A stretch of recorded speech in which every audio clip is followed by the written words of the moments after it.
Olá, boa noite. A gente vai dar início em alguns instantes à live do projeto Água para Vidas Secas. A gente vai dar aquela aguardada para o nosso convidado chegar, né, que é o Adonias. Então a gente está aqui esperando, né, para recebê-lo, mas é um prazer tê-los todos aqui. Vocês vão chegando, vão se sentindo em casa. A gente está chegando, a Adonias já está entrando, e aí a gente vai poder começar aqui a nossa conversa sobre esse... Olá, irmão, tudo bom? Olá, vai, tudo bem? Que bom te ver. Pois é, estamos aqui. Estamos aqui, né? Faz tempo, né, que a gente pôde ficar junto aí alguns dias aí. Eu estava me lembrando aqui que foi 2017 e É, faz tempo, hein? muito tempo, mas deixou saudade e deixou a marca aqui, porque ainda hoje as pessoas perguntam, né? Ah, que bom. Eu espero que o Leonardo possa participar aí, né? Esteja aí vendo a gente aí na live, que também foi figura central da nossa visita aí e cativou todo mundo por aí também. O professor Léo aí de ensino religioso aqui do colégio, dos sextos e sétimos, da catequese também, né? Faz todo esse trabalho da animação religiosa junto com a irmã Eva, com o professor Daniel e com a Carmen. É isso. Aqui também a gente tá esperando o pessoal do São Miguel do Tapuio, onde a gente está presente com a Escola Rainha da Paz, com esse projeto também está nos acompanhando. Que ótimo. Ó, Danias, vamos começando. O que você acha disso? A gente tá. Deu 2 minutinhos. A gente pode bater mais um minutinho de prosa aqui. Esperar o pessoal, tá chegando gente. Essa situação aí Sim. tão difícil que a gente está vivendo, né, irmão? A gente teve alguns contatos sobre isso, né?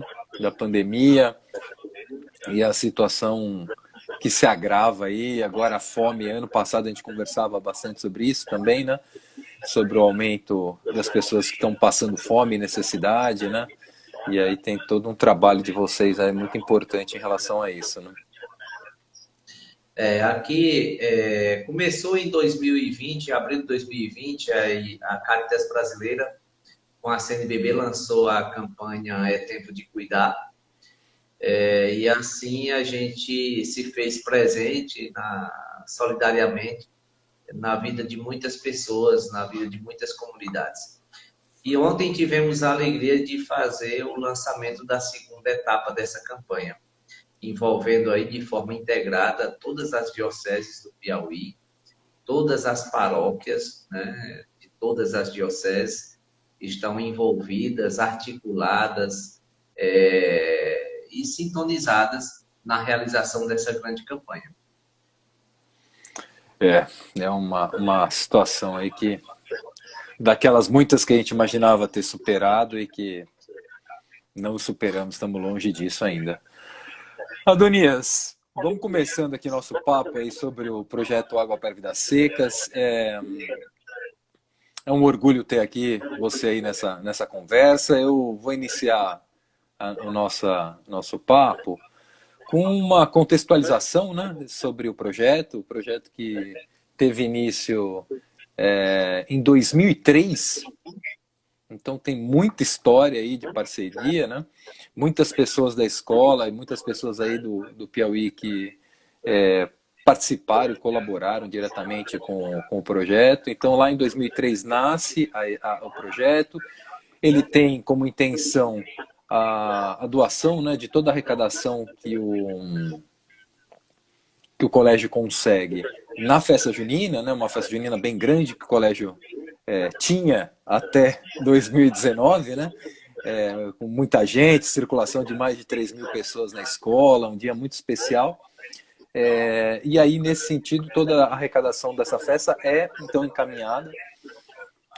Primeiramente, até o 2018, né, a gente tinha uma parceria construída pela professora, então, lá do colégio, a Maria Amélia, né, a Mamé, tinha essa parceria com o Padre Toni, né, o Padre Toni é uma figura muito querida por toda a comunidade do Rainha, uma figura incrível nas suas obras e no seu trabalho, né? E aí, a partir dessa iniciativa da Maria Amélia, com a comunidade do colégio, em parceria com o Padre Toni, começa o Água para Vidas Secas. E aí, nesse início, logo ali, muitas coisas aconteceram 4 visitas em que alunos e funcionários do colégio foram visitar aí o semiárido e conhecer algumas comunidades que eram beneficiárias, né, do projeto. E aí isso foi tomando outras formas com o tempo, deixou-se de fazer essas visitas, mas sempre se ficou muito com o vínculo mesmo com as comunidades, o vínculo que a nossa comunidade tinha com as comunidades que eram atendidas aí no semiárido, né? No início na região sul, né, do estado do Piauí, e depois foi se espalhando ali, né, por outras regiões do estado, e atendendo aí a gente tem aqui uns dados até 2018, né? Então a gente tinha resultados muito expressivos, né, em relação ao atendimento de famílias mesmo, né? Era uma coisa muito bonita, eram mais de 1.186.000 reais arrecadados, né? Isso resultaram em 11 poços tubulares, 532 cisternas, atendendo aí 3.200 famílias, né, em mais de 20 comunidades no semiárido aí específico do Piauí. Aí a gente teve a oportunidade, né, Donês, que como nesse papo inicial a gente falava, que era em 2017, eu e o Leonardo conseguimos aí convencer a direção da escola e a mantenedora da gente ir para a gente se aproximar novamente das comunidades, né? E aí a gente teve a oportunidade de você ser o nosso a pessoa que nos recepcionou e foi responsável por toda a nossa visita nas comunidades, né? E aí, a partir daí, desenvolvemos um laço tanto pessoal, afetivo, né, de admiração mútua, quanto propusemos, junto com o Padre Toni também, né, participando dessa decisão, essa mudança, né, da Caritas Regional do Piauí, poder assumir a gestão do projeto Água para Vidas Secas, nessa parceria que a gente entendia que tinha muita sinergia em relação aos valores do colégio, em relação aos valores que a Caritas tem no seu trabalho, né, de ampliação desses laços de ações cristãs, né, que a gente vem fazendo aí nessa promoção do carisma e do colégio também. E aí, então, já estou falando demais aqui, vou passar a palavra para você, e para começar o papo aí contigo, uma coisa que nos impressionou muito, né, tanto eu quanto o Leonardo, e depois quando você esteve aqui em São Paulo, por 2 ocasiões, conversando com a direção da escola, foi a questão das tecnologias sociais, né? Então, tecnologias sociais para o semiárido, né? E me lembro que o que mais chamou a atenção para mim e para o Leonardo, a gente conversava muito lá em 2017, era uma mudança conceitual que parece pequena, mas que é de um impacto enorme, que era a mudança em relação ao combate à fome, combate à seca, para convivência com a seca no semiárido, né? Então, eu queria que você começasse aí, por favor, dizendo um pouquinho o que são as tecnologias sociais, como é que é esse olhar então, que a gente passa a ter, não de combate, mas de convivência? Conta pra gente, Adonias. Então, Eduardo, na verdade eu quero também fazer referência a esse projeto quando iniciou, né? Talvez ali em 2010, 2011, e na época eu era da Ação Social Arquidiocesana, tive a alegria de trabalhar com o Padre Tony 10 anos, e sempre eu participava dessas visitas, né? No acompanhamento dos alunos, que era uma integração, e isso deixava esse legado e esse conceito, né, de realidade mesmo, porque não era só uma ajuda daqueles alunos da escola para construir tecnologias ou levar água para o semiárido, né? Mas, sobretudo, também era a possibilidade de um convívio, era a possibilidade de uma integração entre quem estava doando também como quem estava recebendo. E isso, naquela época, a gente já percebia a riqueza desse projeto. Eu acho que, claro, a doação, a partilha é bem-vinda, mas quando acontece com esse envolvimento, se torna muito mais rica, se torna muito mais contagiante, tanto para quem recebe, como também para quem doa, né? Porque a fazer o bem, a partilha, a solidariedade, ela traz uma alegria de mão dupla, tanto para quem recebe, como também para aquele que partilha. Então, a gente vê dessa forma o projeto Águas para Vidas Secas, porque traz essa dimensão da participação e do envolvimento. Então, aqueles intercâmbios da escola, aqui no Piauí, deixava para a gente esse sinal de esperança, esse sinal de solidariedade que era concretizado não só com as ajudas, mas com aquele convívio. Eu lembro que o Padre Tony sempre recomendava isso. Olha, deixe os alunos, deixe os professores viverem do jeito que vocês vivem. Não vão se preocupar com muita coisa.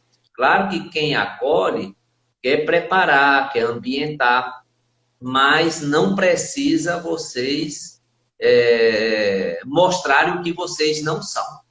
Era só esse o cuidado que o Padre Tony pedia na época. Lembro muito bem disso. E aí, quando chegou em 2017, que você veio, né, e eu já estava na Cáritas, o Padre Tony novamente nos procurou para acompanhar essa visita que resultou no que você já aí mencionou. Assim, Eduardo, na verdade, a ação de convivência com o semiárido que a Cáritas há muitos anos vem desenvolvendo foi uma ação construída com várias organizações, né? Inclusive nessa mudança de paradigma, de que antes existia uma política pública, existia todo um investimento, uma previsão orçamentária no setor público para combater a seca.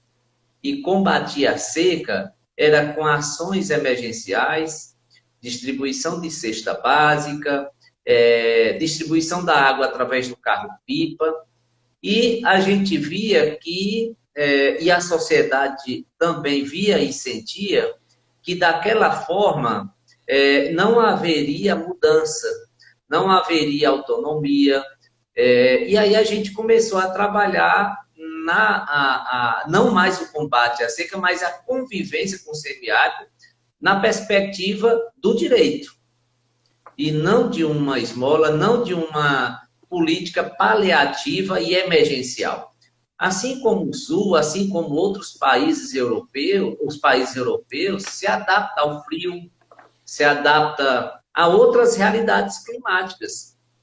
E o semiárido, diferentemente do que os governos anteriores, né, historicamente construiu na sociedade, que era uma terra de chão rachado, uma terra improdutiva, de gente morta, de fome, né? É uma terra fértil, uma terra cheia de vida.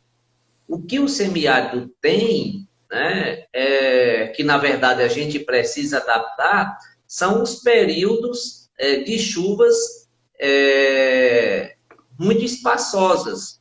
E aí precisa de uma adaptação para se aproveitar melhor essa água, né? Adaptar a produção, adaptar a criação, né? Por isso que a gente sempre diz que criação de gados, de bois, de vacas no semiárido, é uma realidade que é imprópria para o território, porque come muito, bebe muito, né?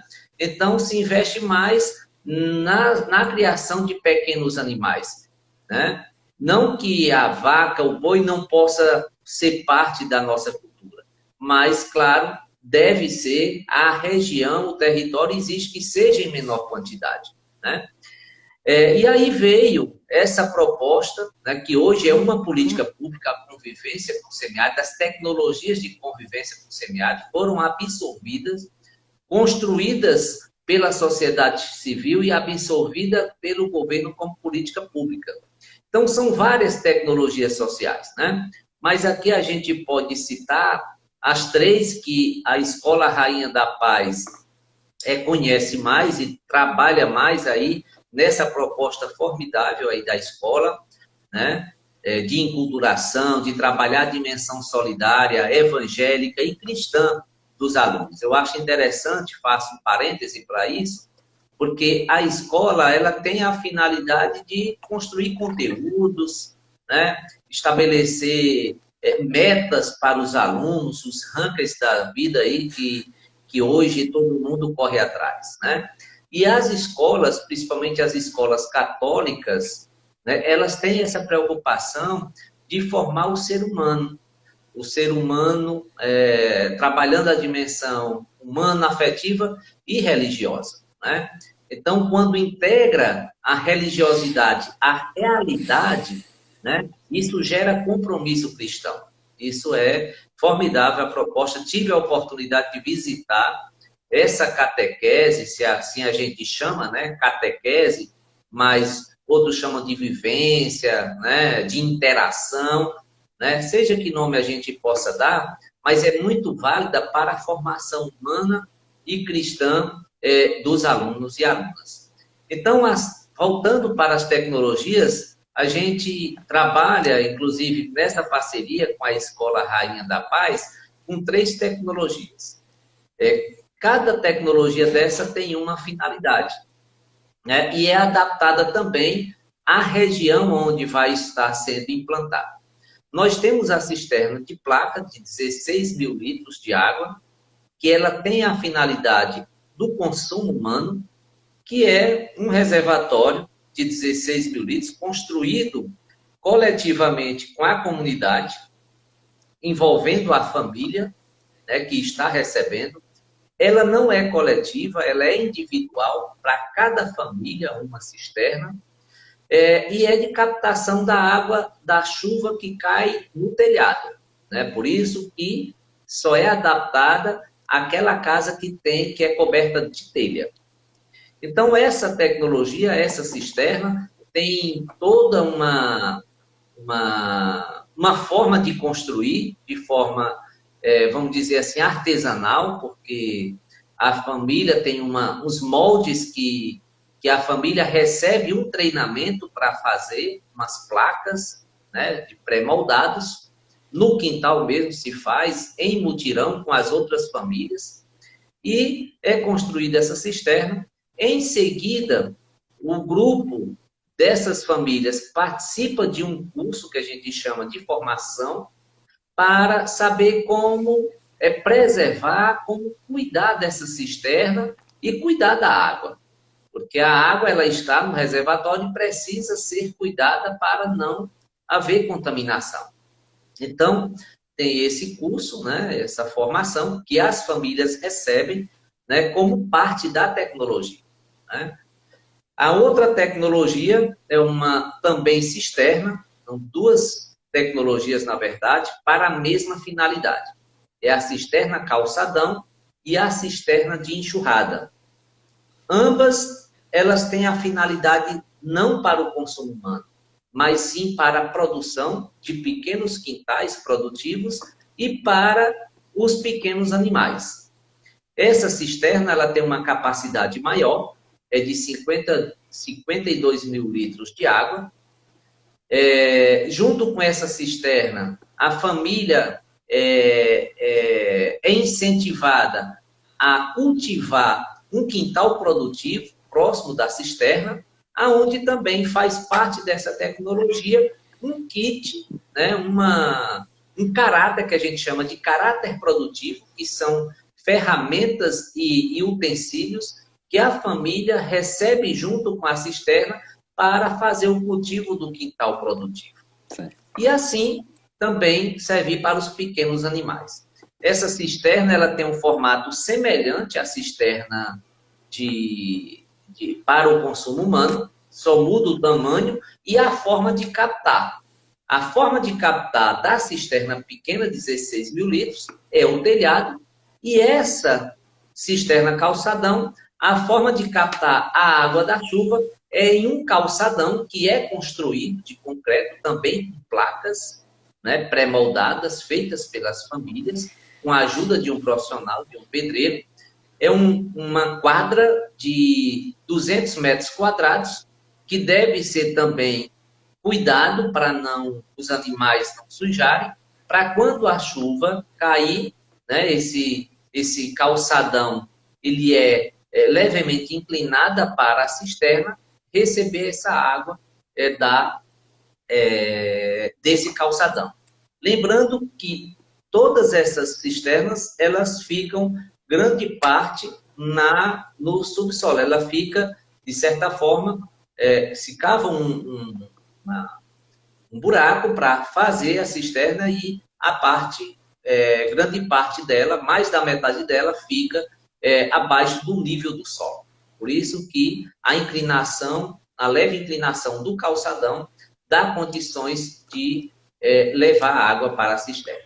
A cisterna de enxurrada é muito semelhante da cisterna calçadão, só não tem essa calçada, porque a captação de água é feita com a própria inclinação do terreno, né? Com a vala o percurso natural das águas, né? Em um terreno também levemente inclinado, se faz a cisterna na ponta, na parte mais baixa, para receber essa água que escoa naturalmente no seu percurso no solo, como ela já tem costume de percorrer. Então, são essas três tecnologias que a gente tem trabalhado aqui no semiárido com essa parceria da Escola Rainha da Paz. Aí, Adonias, conta pra gente também uma diferença que eu me lembro bastante que nessa visita, né, que fizemos, pontos positivos e pontos negativos em relação aos poços tubulares, né? Então a gente tem aí uma possibilidade que, quando a gente ouve a ideia de entre a cisterna e o poço, logo de cara se pensa assim, logo, o poço vai ser melhor, né? O poço vai atender mais gente, o poço vai ser mais durável, vai ter água o ano todo, etc., né?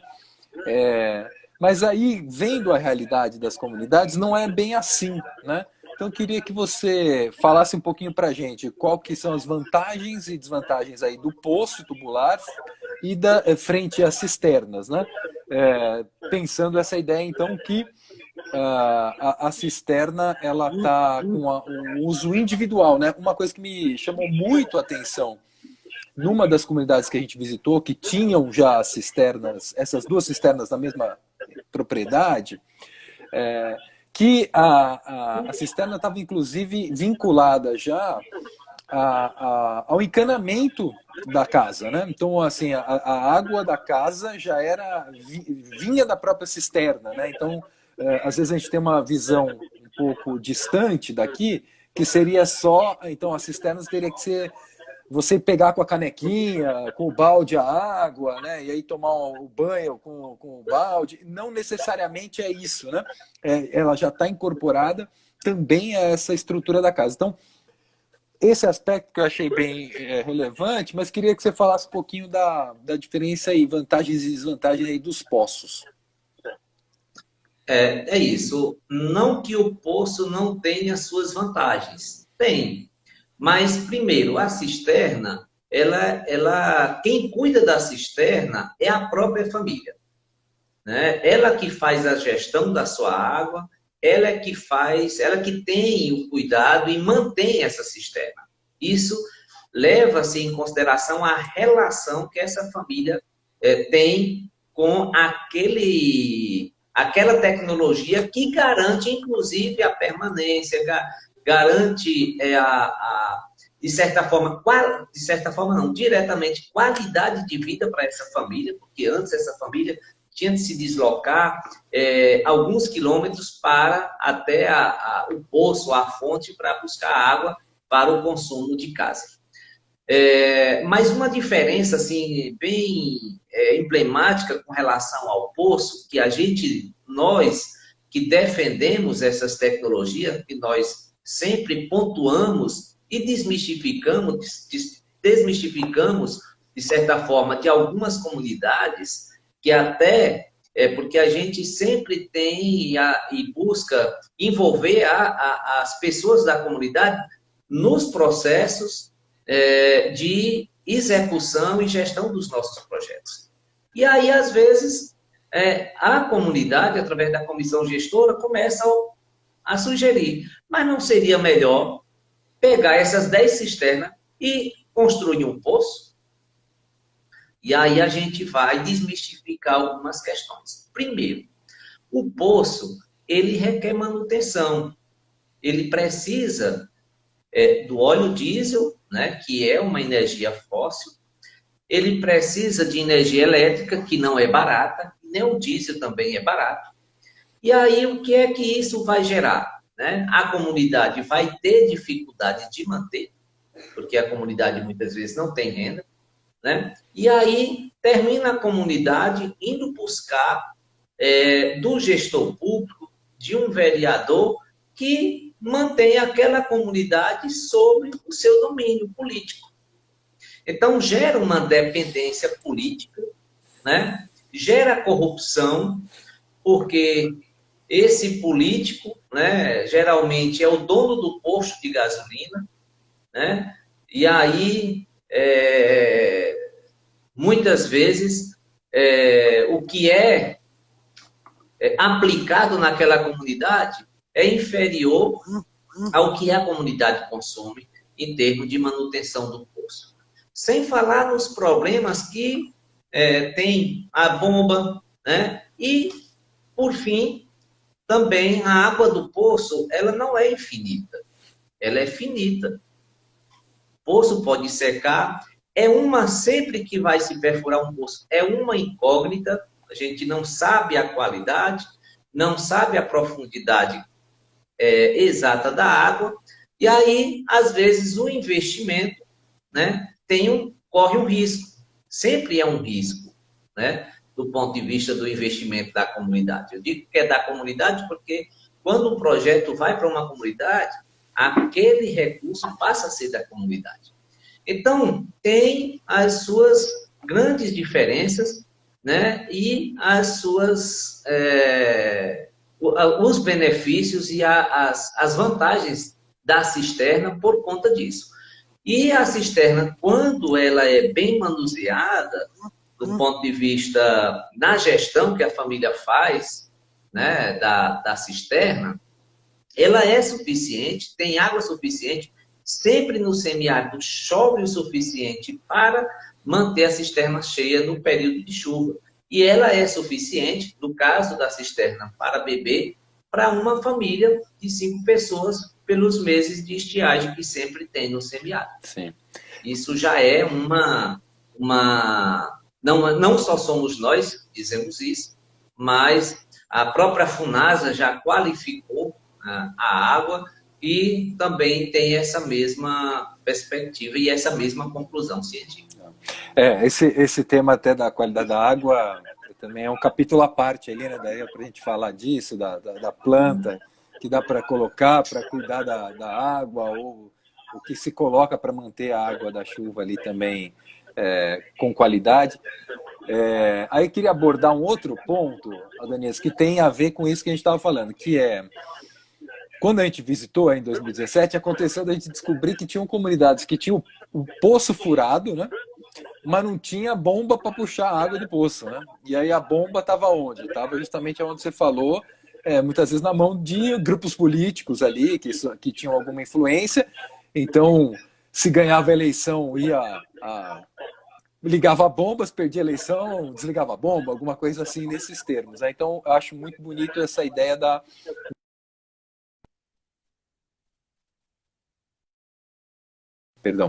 autonomia que as famílias têm de dignidade, né? Da dignidade de ter a gestão da sua própria água, né? Isso a gente viu no carinho que a gente é recebido pelas comunidades, né? E nessa alegria, nessa altivez que as famílias têm quando possuem essa gestão e essa autonomia de uso de água, né? E não dependência de alguém, né? Aí, nesse sentido, que eu queria juntar com outro ponto que você já falou um pouquinho, mas queria que você explorasse mais, que era a formação da comissão gestora, né? Do grupo gestor e todo esse processo, né? Eu me lembro que esse foi um dos aspectos que mais nos chamou a atenção quando a gente fez a visita em 2017, que então a preocupação que vocês tinham enquanto trabalho da Caritas de novo, não criar dependência com vocês, mas de criar autonomia das comunidades na gestão dos seus próprios recursos, né?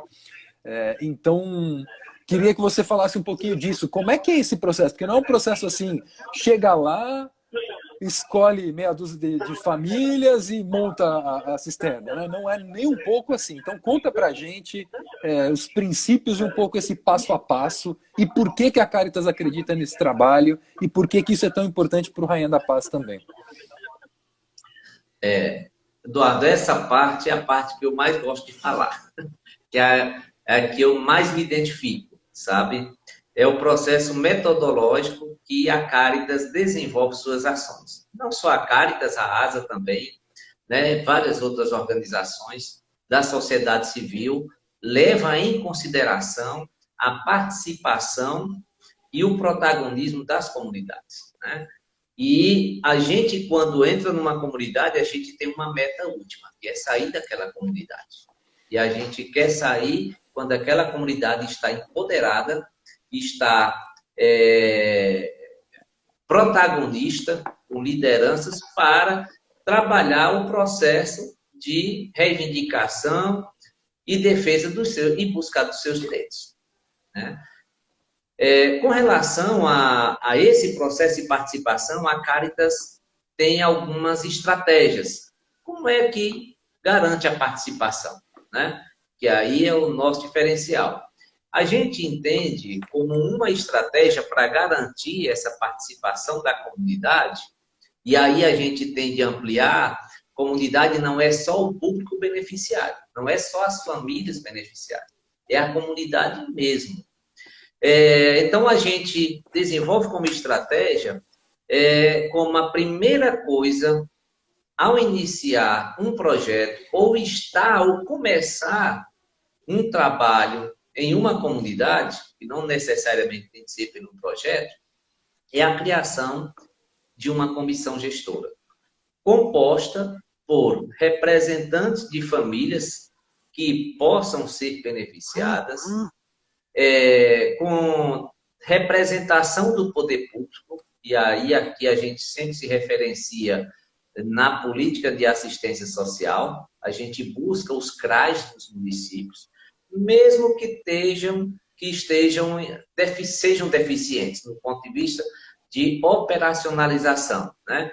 Mas a política da assistência social, ela legitima o CRAS, que é onde deve estar com a situação, é onde deve estar e devidamente identificada a situação de pobreza e vulnerabilidade daquele município. Então, é um equipamento público que temos de considerar na nossa ação, né? Outra representação nessa comissão gestora são as igrejas, né? E aí a gente, como é um organismo da Igreja Católica, a gente entra por dentro da diocese, por dentro da casa paroquial, todas as nossas ações, porque a nossa ação é ecumênica, mas o nosso pertencimento é católico, né? Então, é membro da comissão gestora também, uma representação da paróquia, né? E de outras organizações da sociedade civil e outras igrejas evangélicas, se assim também se interessar e querer fazer parte daquela comissão. Porque nós não temos a comissão gestora, o critério para entrar na comissão gestora.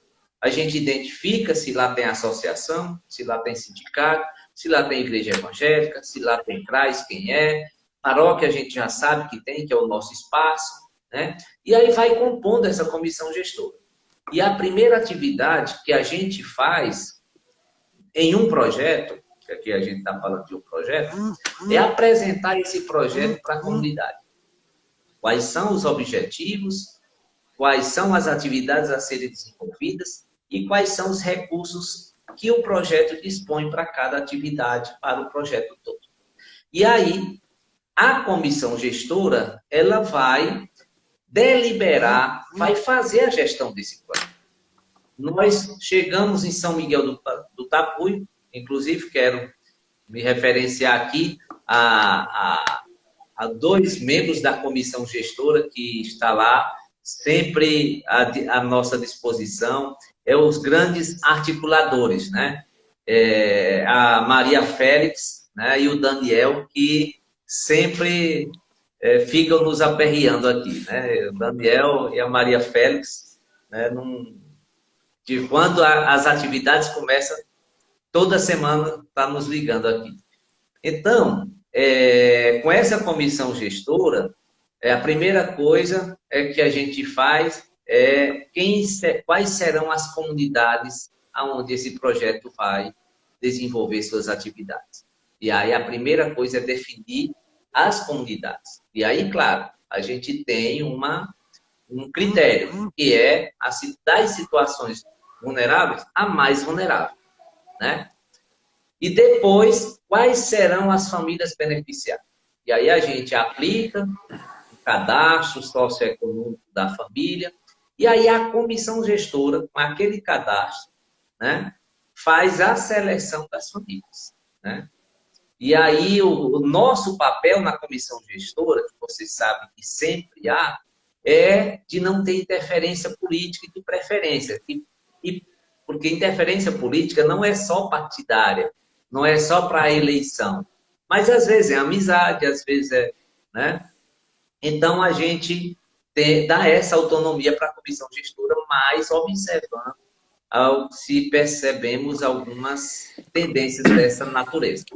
E parte para a execução financeira, né? O processo de cotação, que a gente sempre prioriza adquirir o que precisa adquirir no comércio local, como forma também de envolver a comunidade.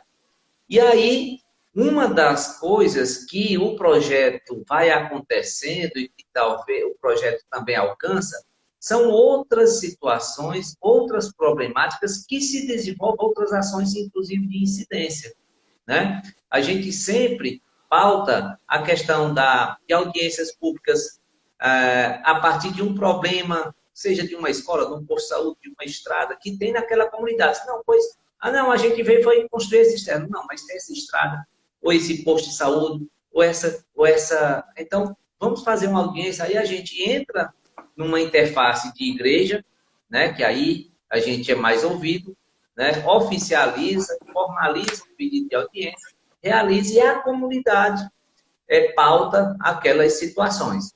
Isso é muito bom, porque a comunidade se sente empoderada e protagonista daquela reivindicação. né? Então, é mais ou menos dessa forma que a gente tem desenvolvido nossas ações.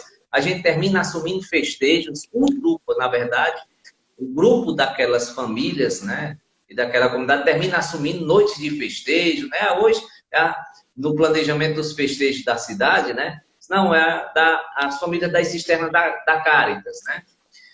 E uma coisa que sempre a gente também traz dentro do processo participativo são duas coisas. Uma é da ciência de onde vêm os recursos, né?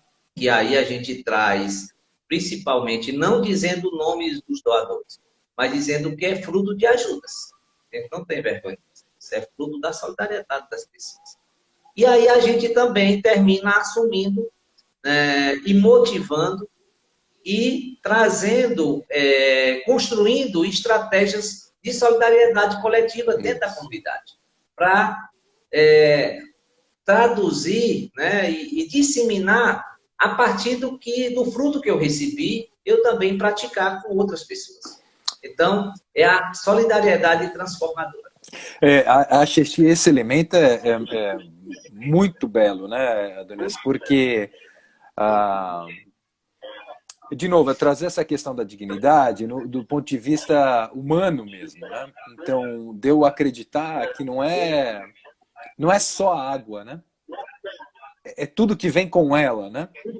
Então é a mobilização transparente da comunidade, é a comunidade, então, se relacionando, a gente sabe disso, hoje em dia as pessoas muitas vezes moram próximas, mas não se relacionam, é deixar questões mais pessoais de lado, em prol do benefício do coletivo, né?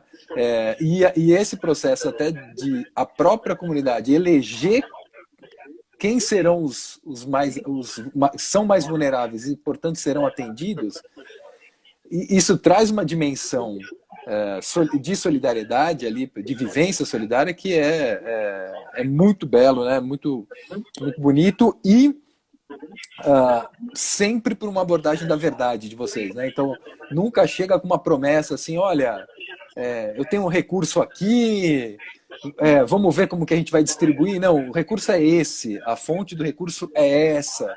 Portanto, com isso, o recurso dá para se construir isso. Né? Como é que a gente vai fazer? Né? Acho que essa verdade na relação, de novo, traz uma dignidade muito bela para as pessoas. Acho que isso é fundamental, né? Que é bem diferente do processo político. Né? O processo político, ele normalmente vai tirando uns dados, né? Ele vai se colocar como protagonista. Vocês invertem, né? O protagonismo é da comunidade e não da Caritas. A Caritas é só um meio de realização, né?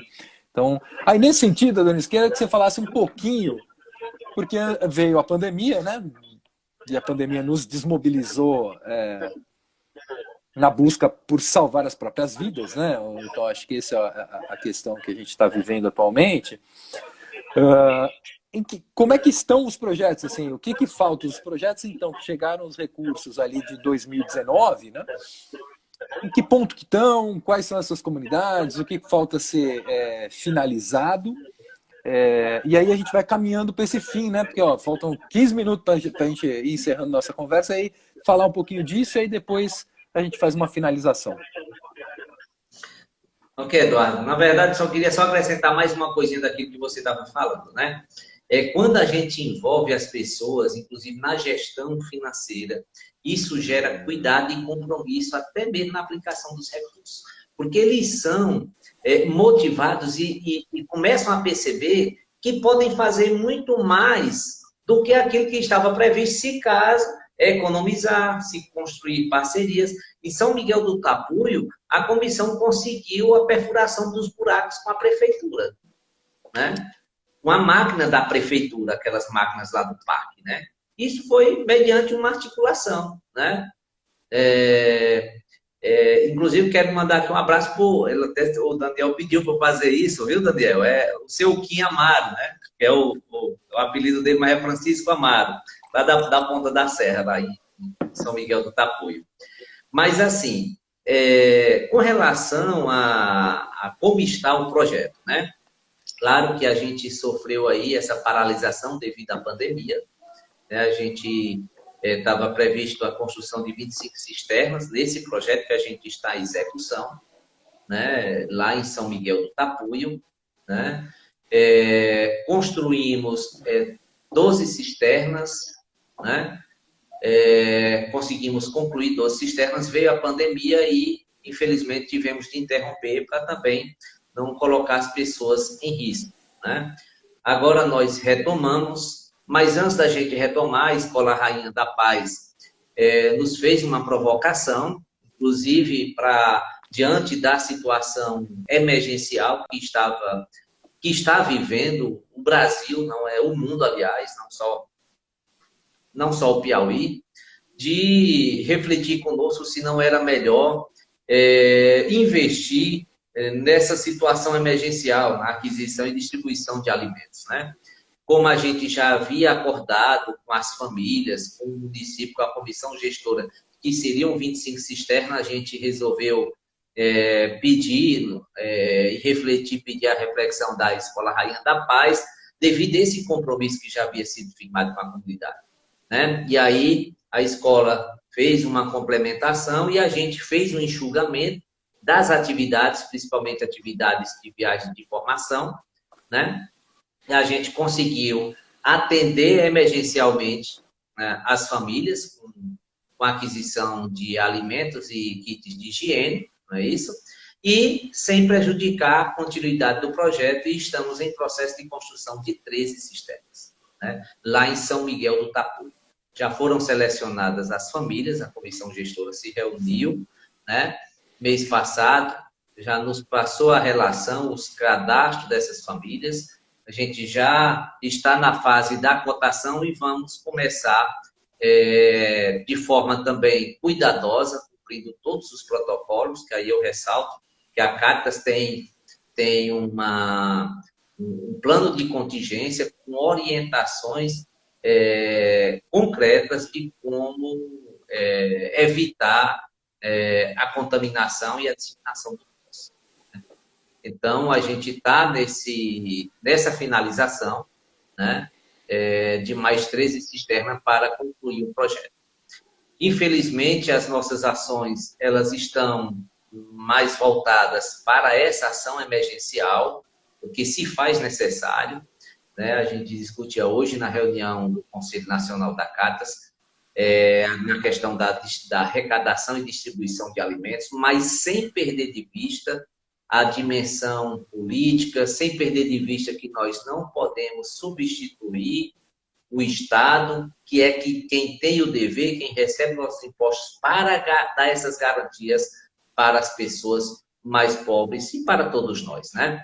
Sem perder de vista a reflexão que a gente tem de fazer sobre a origem da pobreza, sobre as causas dessa pobreza, as causas dessa fome, né? Porque senão a gente fica, através da nossa solidariedade também, acomodados e achando que tudo é porque foi só por conta da pandemia. Claro que a pandemia agravou muitas situações, mas a gente entende também que é falta de compromisso político, né? Falta de alcance da política pública para nos resguardar e garantir que nessa pandemia ninguém passe necessidade.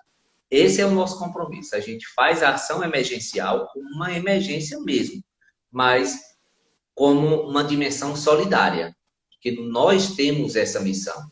Como disse Dom Jacinto no lançamento, isso não é motivo de louvor nosso, né? É compromisso evangélico, ser solidários, mas sem esquecer que a dimensão da incidência, da denúncia, da defesa dos direitos, né? Exigir o que nós temos direitos, e isso a gente tem de pautar e continuar se mobilizando para isso. Sim, esse era um dos aspectos, acho que você falou de uma maneira muito clara e direta, né? De novo, esse é um dos aspectos da mobilização comunitária que é muito relevante, né? Porque aí é o fazer a política, né? O fazer político e não fazer a política, né? No combate na busca pelos direitos, né? Na exigência desses direitos serem garantidos, né? Acho que isso é fundamental nos dias atuais, e essa vigilância ela é necessária, né? E a mobilização e a solidariedade ajudam a dar essa amálgama desse posicionamento político o tempo todo, né, frente às desigualdades do mundo. Acho fantástico você colocar isso, né? A origem da pobreza, né? Ela não é uma questão mágica, ela não é uma questão de destino, né? Ela é uma questão intencional de ausência do poder público. Adonias, colocar para você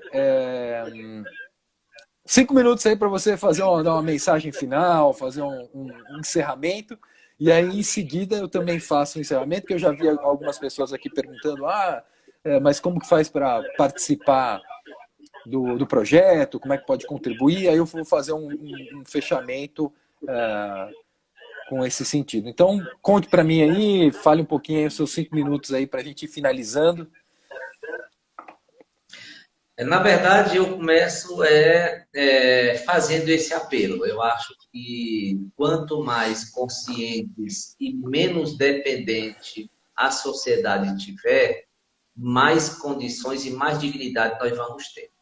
Eu acho que isso é um processo. A gente conseguir a independência, a gente trabalhar essa dimensão política, essa consciência política, não é fácil exatamente por conta da falta de dignidade das pessoas, que as pessoas terminam sendo dependentes. Eu não coloco aqui, não é as pessoas mais vulneráveis, das mais vulneráveis, não.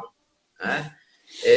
Porque tudo aqui a gente vê que a maioria das coisas funcionam mediante essa dependência, mediante alguém, mediante a um partido, mediante a uma pessoa, a um intermediário, e a gente tem que romper com essa coisa, para que a gente dê outro passo. E aí sim, esse outro passo, a gente vai construir realmente uma sociedade do bem viver, uma sociedade em que as pessoas tenham seus direitos, tenha consciência dos seus direitos, mas também tenha seus direitos garantidos. Porque o sofrimento maior é aquele que também tem consciência, mas não vê seus direitos violados. Isso é o que mais maltrata, isso é o que mais dói nas pessoas e na gente, né? Primeiro faço esse apelo e depois faço também nossos agradecimentos. Eu digo nossos porque eu estou aqui, não é como Adonias, eu estou aqui como Caritas, né? Como igreja, que a Caritas é um organismo da igreja, que temos essa missão, né? É claro que eu gosto do que eu faço, né? Mas mesmo que eu não gostasse, eu precisava fazer, porque eu estou aqui para fazer isso, né? Então, que isso possa também servir de lição. Então, agradeço assim, a oportunidade e agradeço, sobretudo, a essa proposta da Escola Rainha da Paz de construir nesse meio, nessa comunidade escolar, né, essa consciência solidária, cristã, mas também política, para que a gente, e aí eu trago novamente, a política que eu estou trazendo aqui não é aquela política partidária, aquela política eleitoral, não. É a política de ver as pessoas mais conscientes, da gente ter mais consciência do que é direito, do que é dever, né? Que é exatamente o exercício da cidadania. Então, que a gente possa realmente dar as mãos na construção dessa sociedade do bem viver, para que todo mundo fique bem, né? Não só alguns, né? Mas que todo mundo fique bem. E que nesse momento de pandemia, assim, que acho que as pessoas têm se voltado muito, não só para si, mas para o outro. Porque sente a dor do outro. E a compaixão é exatamente isso, a gente sentir a dor do outro. Então, que Deus nos ilumine, que Deus nos guie sempre pelos caminhos do Evangelho, para que assim a gente possa seguir. Obrigado, meu irmão, porque essa mensagem desse fazer político, de transformação desse mundo, né? De todos serem atores e dessa mudança social tão necessária no nosso país, em todos os lugares, e ter a parceria com vocês, ter a parceria com as comunidades, né? É de uma alegria imensa, porque aqui também faço minhas as suas palavras, né? Não sou Eduardo, sou Colégio Rainha da Paz, representando a mantenedora das Irmãs Dominicanas, né, de São Domingos, que tem no seu carisma, na sua vocação, essa busca por um mundo transformado, né, por um mundo socialmente justo, democrático, né, em que as pessoas tenham a sua dignidade no seu viver. Né? Então, isso, para o colégio, para a comunidade do Rainha, ter a parceria com vocês, com as comunidades, nos faz sentir toda essa potência que a educação tem, né? De formação do ser humano, dessas novas gerações que vêm aí e realiza a nossa missão educacional. Para fechar aqui mesmo, poxa vida, queria continuar aqui batendo esse papo, porque tá bom e a gente tem muita coisa para falar, né? Mas o Instagram aqui só nos permite 1 hora, né? Daqui a pouco ele derruba a gente aqui, então a gente tem que finalizar antes. Dizer para as pessoas que estão nos assistindo agora, deixar um abraço, agradecer demais a presença de todos e todas, falar que o apoio é sensacional. A gente não conseguiu aqui, batendo o olho aqui nos comentários, mas só batendo o olho, porque senão acaba se perdendo aqui no fio da prosa aí que a gente estava. Mas dizer que para o colégio a gente vai fazer uma divulgação nas nossas redes sociais, e aí a gente vai inserir aí as questões da Caritas também, né? A rede da Caritas. Quando for aí mais próximo da festa junina, para saber assim, como a gente pode fazer uma arrecadação, como a gente pode fazer uma mobilização da nossa comunidade escolar, neste ano que obviamente não teremos uma festa junina pelas condições da pandemia ainda, né? Mas nos mobilizaremos e divulgaremos a forma que as pessoas poderão nos ajudar pelas redes sociais, tá? Mesmo quem não faz parte da comunidade do Rainha. E juntamente com as redes aí da Caritas, divulgando os projetos que a Caritas apoia, que a gente também tem essa comunhão nessas ações, dando as mãos na busca aí pela solidariedade, pela dignidade das pessoas, pela efetivação dos direitos e pela conscientização de um mundo melhor, né? Então, quero agradecer você especialmente, Adonis. Queria agradecer o Joãozinho, que eu vi que passou por aqui, deixou um abraço aqui pra gente, dar um abração para ele. Também foram dias maravilhosos aí que a gente pôde estar com ele em 2017. Deixar um abraço carinhoso para o Padre Toni, se você estiver com ele, puder transmitir esse carinho da nossa comunidade para com ele, que foi fundamental nesse início.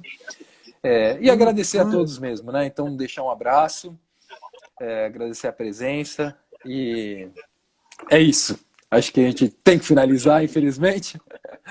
Vamos ficando por aqui. Tá bom, Deus?